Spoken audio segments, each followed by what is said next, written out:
Yeah, just a quick one. Just got to gain some eyes. Obviously, they're coming in a little bit of an unexpected play, and um, he makes obviously an effort to get it past the midline, get it over to the back door, get a little bit of back pressure, and it comes to a little bit of a scramble, just trying to.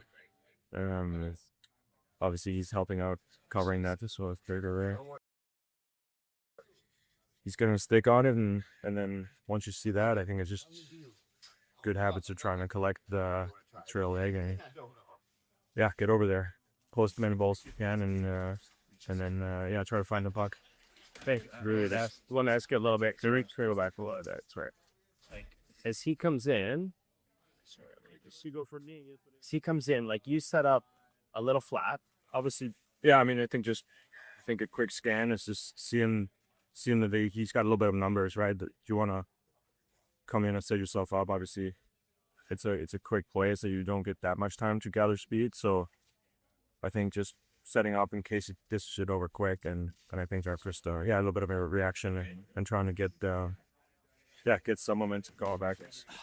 So as he gets out here, what are you looking for, Miss? Is there anything on that stick blade that's like you got to stay honest on it? But do you like your depth? Are you paying attention to handiness? What are the factors that Yeah, you're definitely. looking Well, I for? think I mean I've ridden far out actually, but when I look at it now, I just widen out a little bit. Obviously, you got to honor that until you see him really close to the blade, and that's obviously guys are so skilled. Like if you leave a second early, they can probably make you pay a little bit and elevate it or but yeah, once you really see that blade fully and him passing it over, obviously you gotta get on it and move over. First off, try to cover the ice, and I think secondaries up and closing holes, right? Like whatever, which one you try to get both of those covered too, and yeah, again, get some impact pressure and some help too.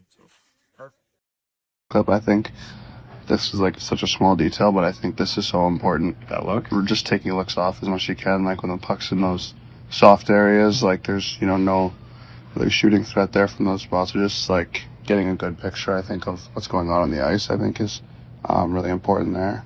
And then yeah, I think the screen here, like I think you can't really see it, but I think the first thing is just getting my feet set like as quick as possible, and hopefully somewhere in the upper part of the crease, and just take some space and kind of establish my ice early. I feel like it's tougher if or if I'm a little bit behind on getting there, and then I'm trying to get to the ice after. Whereas I think if I can kind of get my feet set, get my body set early, I think that puts me in a bit of a better spot.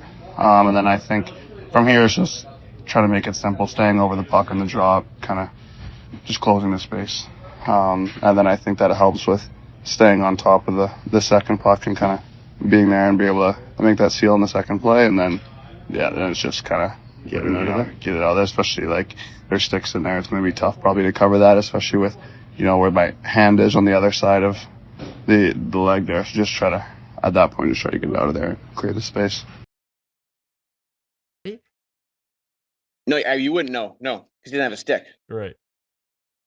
So he's kind of grabbing a stick. So to be honest with you, I don't remember him grabbing the stick. I remember it being more just a 3-on-2, actually a 3-on-1. I didn't really notice he was grabbing the stick there. Okay.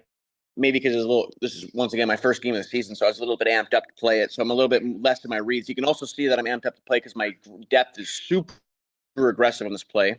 Okay. But now that I do see it, I see that I have one-timers on both sides.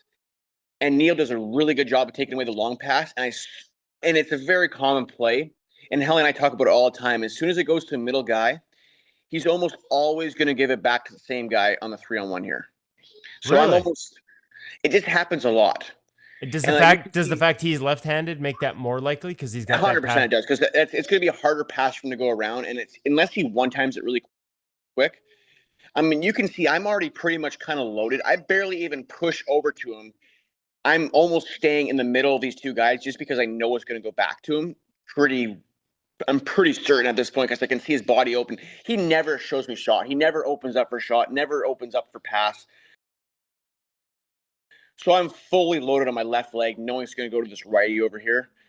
And I mean, it's just an easier play because he never shows me anything else other than that he's going to go to this guy, and it's pretty easy to get across the guy if he's going to show you it and he's going to do it every single time. Then it's just an easier play because I can stay so loaded and so ready to move on to him. Okay. That it just makes it a lot easier. I guess come into him, try and get as tight as possible. Now you go into your post here. Is that like sometimes on rushes we'll get taught to go outside our post so we don't sort of delay Yeah, getting short to the side. short Yeah. side. But in this case, there's a guy in the back door. Does that give you an anchor in case it gets away I'm from not you? thinking about that, but one thing that I do try to do is really stay inside my post as much as I can when I play. Okay. I think that's one thing that's very underlooked in goaltending is how much a guy stays inside of his post and how important it is to stay inside your post. I think you look at the best guys, like, once again, I bring up his name a lot, but hell, he's the best in the world at staying inside of his post, and that's why I believe he's the best goalie in the universe, because he just stays inside of his post so well and makes the game look so easy, because he's always has a possibility to get back to position. He's never fully out of this play, fully out of his own. Like, if I slide out of this post right here and end up in the corner and it's hard for me to, like, this guy, there's a rebound right in front of me, but me sliding to my post keeps me in front here and allows me to adjust and make a second save if I have to. I just think it makes a huge difference, especially like backdoor plays in your net, plays in the power play. I think staying inside your post is one of the most underrated aspects of goaltending. And if you look at what makes efficient goalies look more efficient and play tighter and play easier, is how well they stay inside their posts. That's funny. Is that something you've had to, because you're not the biggest guy in the league? No. You're not Helly, but like we saw it with Wolfie this year too. Like there is a guy who is not huge and he plays inside his lines. Yeah, I think that's I'm always working on it because my tendency is to get a bit aggressive sometimes and a bit over challenging, a bit pushing out at guys instead of finding my post and getting to my post. But it's something that I work on all the time, is just before every single practice, we're doing like dump ins. I'm just working on finding my post, getting inside my post, and really being comfortable playing on my post and playing like inside of my net and not being overly challenging, overly aggressive, but also understanding, like, yes, I'm not the biggest guy, so there are times where I have to take a little bit more ice, but still I understand that I'm taking up quite a bit of net where I am, and I can react to everything else that goes around me.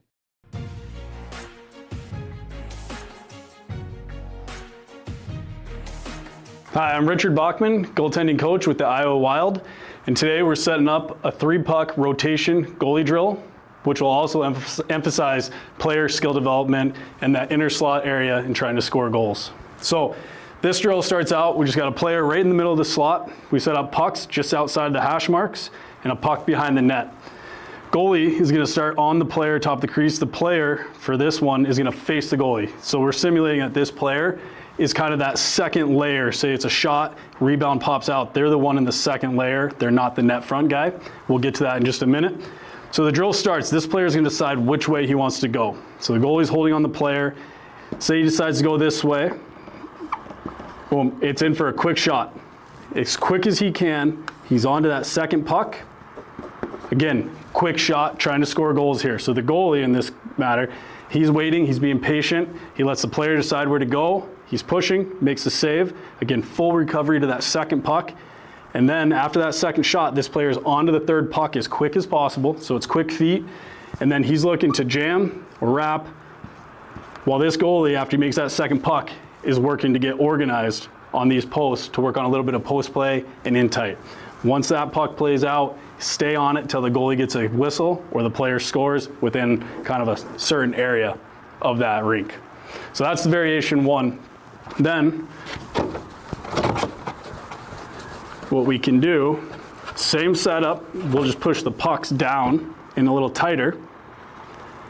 Again, third puck back here. Now this player here is going to be facing up ice. So he's simulating that he's more of that net front screen. Goalie will start down now. So now instead of working our up movements, quick to position, we're going to work on our slides. So the same thing, now he's facing up ice. This player again, boom, attacks the puck, quick shot, as fast as you can, back across, quick shot, in for that third puck. Again, jam, wrap, play it out in this area until there's a goal or it's covered.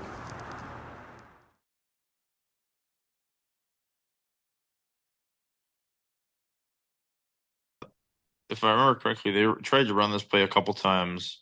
And Makar kind of just like set it in there nicely. He was trying to connect with him, obviously. So he didn't rifle it at him. But like as soon as he crossed, like he was the only one that crossed the midline. Okay. So you know he's there. And as soon as that puck starts to go, like I'm already heading over there. And we call this like the 50-50 where you want to try to get there on your feet. And then as soon as you realize you can't get there on your feet and set before he releases it. So as soon as he's got this on his stick, you got to commit to dropping. Okay. You can't stay and react on it. Like the reaction is dropping. Yeah, and a lot of guys will just slide on their knees right away, right? Right. I will always try to hold my feet as long as possible because it gives you access. Right. Like if for whatever reason he chooses not to shoot it and holds it, you can maintain your feet and be able to stop. Whereas if you're already sliding, you could be stuck. Or if he catches it and holds it and goes the other way, you've got to stop Correct. and come back. Yeah. Absolutely. Let's talk east-west passes as we watch Jackson Parsons of the Kitchener Rangers versus the Brampton Steelheads. Now, every once in a while, you get a clip that is just excellent, that I really get excited about. And this is what patience looks like. I love guys that understand how to play. Okay, so this is a coaching clip. You should watch this over and over again, all right, on how to play goal. So let's set up the situation. Can't see the goal yet, but there's the east-west pass, okay? It kind of got turned over. There's the east-west pass, and you can just see on this clip here the stick of the receiver. Now, he's a left-hand shot, right wing side of the ice, okay? So how do you handle that as a goalie? 9 times out of 10, all right, versus this pass, you will slide, okay? So when Jackson first comes in, all right, he's coming from a down set, ready to receive position, all right? He's had a left foot C cut, right foot push to get across, all right? So what do we do? Why do we do that? On the left foot C cut, right, what's that do? That gets you square, or starts to get you square. And then the left foot C cut, the right foot push, gets you on angle. So he's going to slide over, expecting a one-time shot. All right, that doesn't happen. And this player kind of stalls him a bit by not shooting it and handle it. And he goes backhand, forehand. Now he's going to shoot. So this is what patience looks like. So Jackson's in perfect position to play the one-timer. Slides over. It doesn't happen. What's he do? Hits the brakes with his left foot. Very good. And what else does he do? He gets up, gets set, right? Gets up, gets set, and what is he? He's down set, ready to receive, right? Down set, ready to receive, and he's already on angle, right? So the puck, the middle of him, middle net, all on one. And he's sitting there waiting for him. He's just waiting for him. Go ahead, right? Go ahead. Make your next play, all right? So this depth inside the crease from this angle is perfect, right? Is perfect. Don't have to overplay him. And this guy has no passing options. And now it's just you and the shooter, or Jackson and the shooter. 33 puts it right at him. All right, but this level of patience, right? This route is good, right? So he came from here, right? Angle back to the post, skate in front of the post, which is important because it allows him to maintain his balance and get up and get ready. If Jackson would have drove his skate into the post, he probably would have fell down. This guy ends up having almost an empty net, all right, because the goalie's on his chest. But because his feet are in front of the post, which I prefer, it allows you to keep playing or keep reading, keep handling the play that's presented. So the play that's presented in this case is an east-west pass. One-timer is an option. Player chooses not to shoot it. Because your route is good, because your skate's in front of the post, you're able to pop up, stay on angle, show patience, right? Show patience, stay there, wait him out, let this shot come to you, which Jackson does, and he makes this is a routine save, but what got in there is just excellent. You dive for, right? This is excellent patience, right? And then after the puck, he tracks it in the corner. So this is a really, really good teaching clip, all right, on how to play with patience, routes, footwork, excellent. That's Jackson Parsons, an undrafted signed player by the Ottawa Senators. Really good. Yeah, obviously a good pass under the stick, and felt like I needed to slide. Is that decision? I think that's just sometimes that's the default to get over there, and I think you got to slide on a 2-on-1. But obviously, if you can get there on your feet, that would be ideal. But him collecting the puck not super clean, like he gives me just a split second to kind of Grab that edge. grab the edge and not overslide, and then let that Melanson just close up the holes again and realize you got some back pressure that he'll have a tough time going back against the grain. I think you got to really just not sell out, but go full on him and play him a little bit more aggressive than usual. I think was the read here, and again end up pretty far out, but obviously first priority is to make that save, and then recover afterwards, see what the next play is. And So as we see it develop on the replay. What, like your path, that aggression? What about it? Like, what leads you to take that path rather than say, the other one? Obviously, it's in tight. You're right back to your post. yeah, I mean, they obviously in tight they have less to shoot at if you're quick on them. Him being further away from me, obviously that creates more holes, right? That's the difference. But again, you come over and pretty good angle and good position. I still gotta make sure to come up and really make that save by get that squeeze in and not have the open holes. And that's really, again, it's a little bit of I don't think you get too much time to think what to do. You just fall back to your Instincts.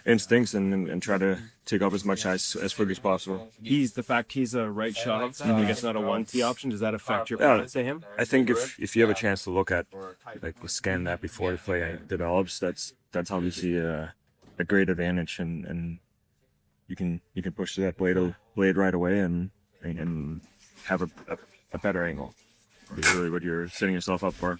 That reminds me of what Pricer used to make a lot. Like, it's almost like an old school VH, but outside of the crease. Like, when you come into that, Yeah. it actually, it's kind of a little bit of a lost art. A little bit, yeah. I think, it's funny how the goaltending has changed just in eras and even now. I think the game has changed so much that the goalie's got to adapt a little bit. But again, you gotta be able to keep your fundamentals.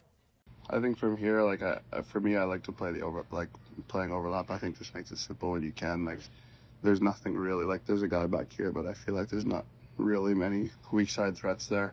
They do a good job here tying up that stick. So I think playing overlap just kind of makes that a simpler play.